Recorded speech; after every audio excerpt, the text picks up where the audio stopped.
The Baltimore Ravens have lost a lot of players this offseason, but here's one they managed to keep. Pass rusher Kyle Van Noy, who had 9 sacks in 12 games last year after joining the Ravens in late September, returning to the team on a 2-year contract. So that's a good get for Baltimore to keep him in the fold. And you see Baltimore added Derrick Henry in free agency, made a couple of re-signings, but they did lose some key veterans in the trenches on the offensive line, and a Baltimore defense that led the NFL in takeaways, sacks, and scoring defense last year also lost contributors like Jadeveon Clowney, Patrick Queen, and Geno Stone. So all of that said, Mina Kimes, what is the biggest priority for the Baltimore Ravens in this year's draft?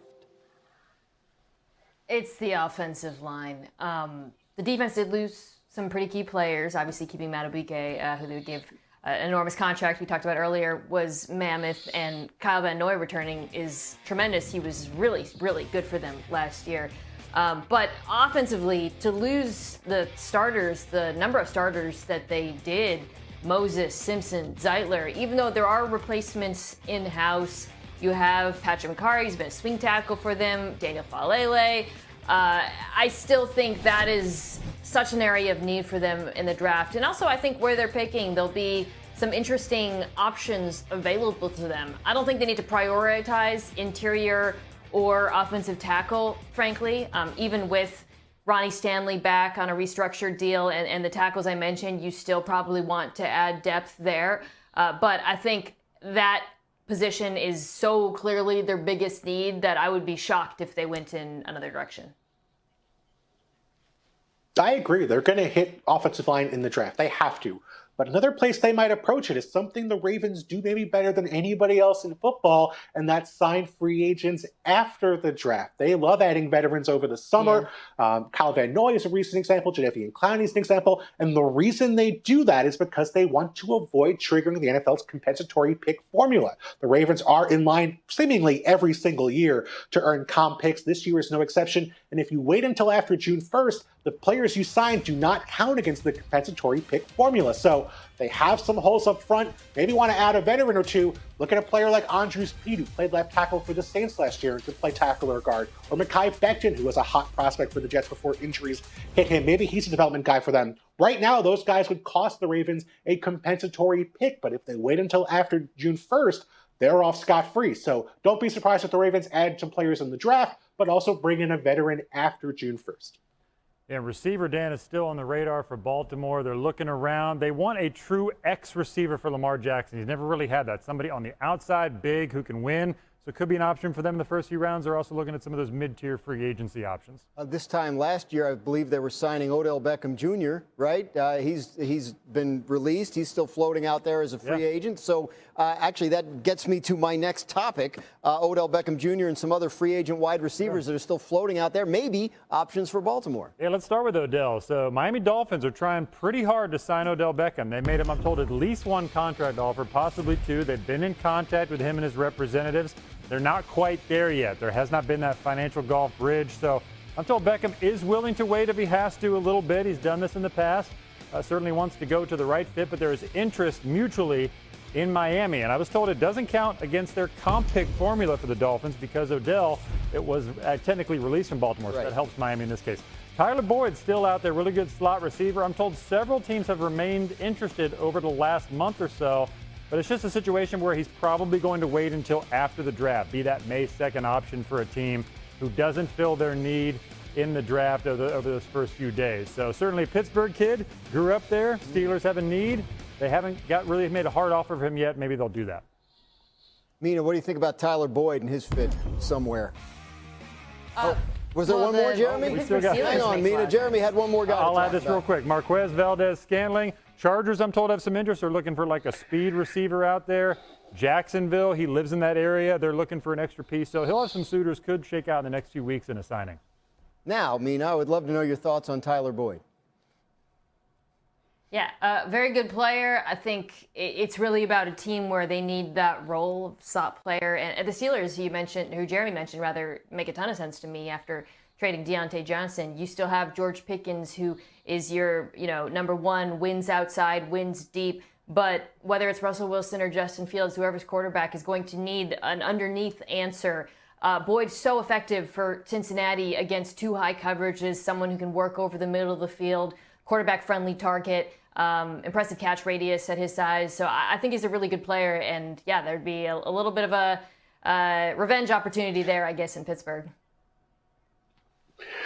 I wonder if his price continues to come down if a reunion in Cincinnati doesn't make sense for both sides, right? I mean, this is such a fun receiving core with Boyd, Higgins, and Jamar Chase. I know they have Andre Yosevas, who I like. I know a lot of people like, who may get a bigger role this year. But I just feel like at some point, if you're going to make less money, why not stay in the place you've been your entire career with a great quarterback and a great offense? I think there has to be a point where maybe the price tag makes sense for Tyler Boyd to go back. Yeah, it must be a tough time to be a free agent receiver right now, though, with all these receivers growing on trees in the draft. I think maybe after that's over, some of this will sort itself out a little bit more. We had kind of an odd thing we wanted to do here involving our friend Dan Orlovsky, who made some headlines earlier this week for a flatulence controversy.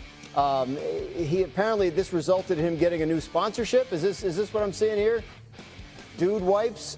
So Orlovsky now driving around Connecticut in his Jeep with the passenger seat full of bags of dude wipes. And frankly, everybody, I'm just not sure where to go with that. Is that a baby wipe? Is it the same thing? It's a dude wipe. A dude wipe. And so I guess for a specific kind of baby. Might be a little too spicy for Dan. Might be. I don't know. A lot's going on there. Like, if you want to know more, then God help you. But you can look it up on the internet what happened with Orlovsky earlier this week. The result.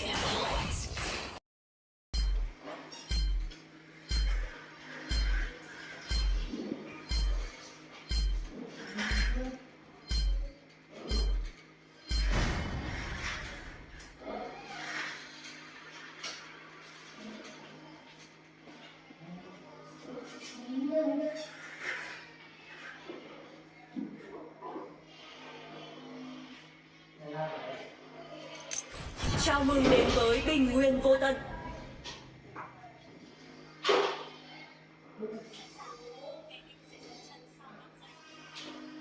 Hà Nội sắp lên.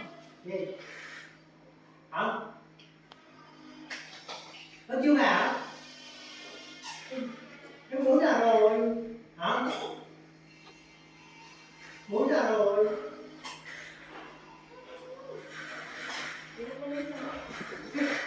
Không nghe hả? Thì đến ra mày cưới. Thì đến ra mày cưới.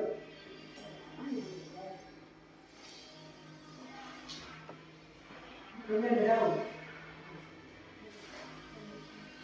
Dừng hả? Lúc có lấy tờ rơi thì đi được. Hả? Lúc có lấy tờ rơi thì đi nữa. Hả? Finger licking good.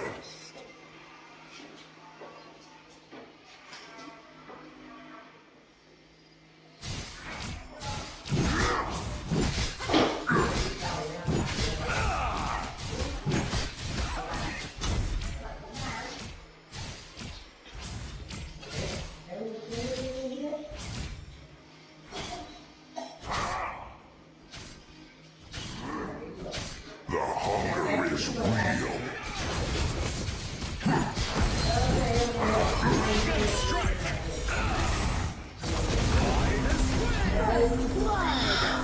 Enemy double kill.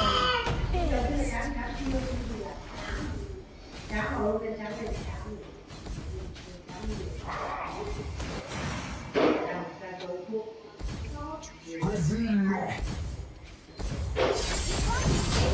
enemy has been defeated.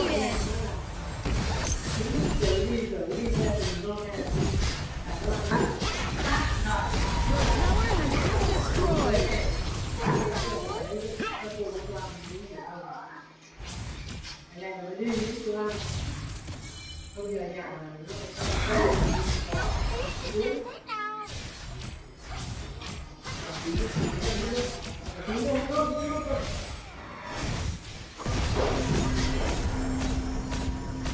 An ally has been defeated.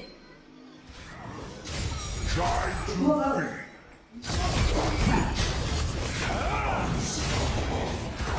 You have been defeated.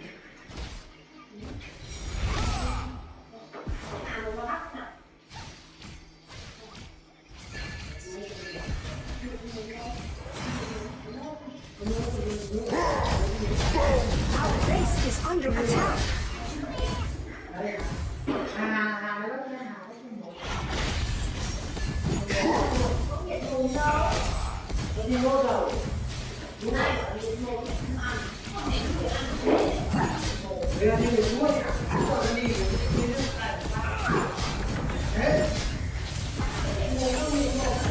enemy has been defeated.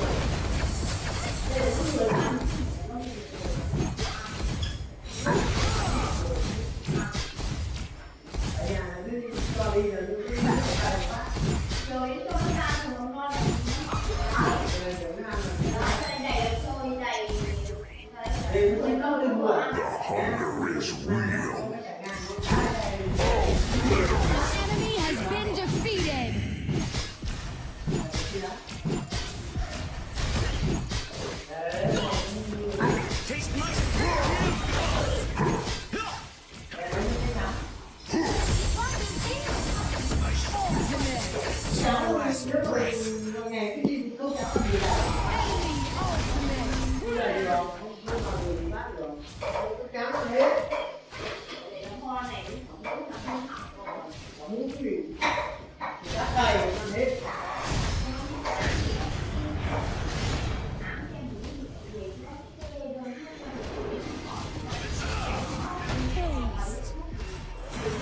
Shut down.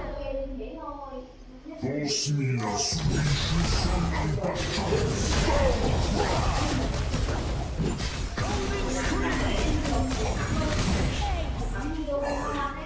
Enemy onslaught. Our base is under attack. Như vậy video của mình đến đây kết thúc nha bạn.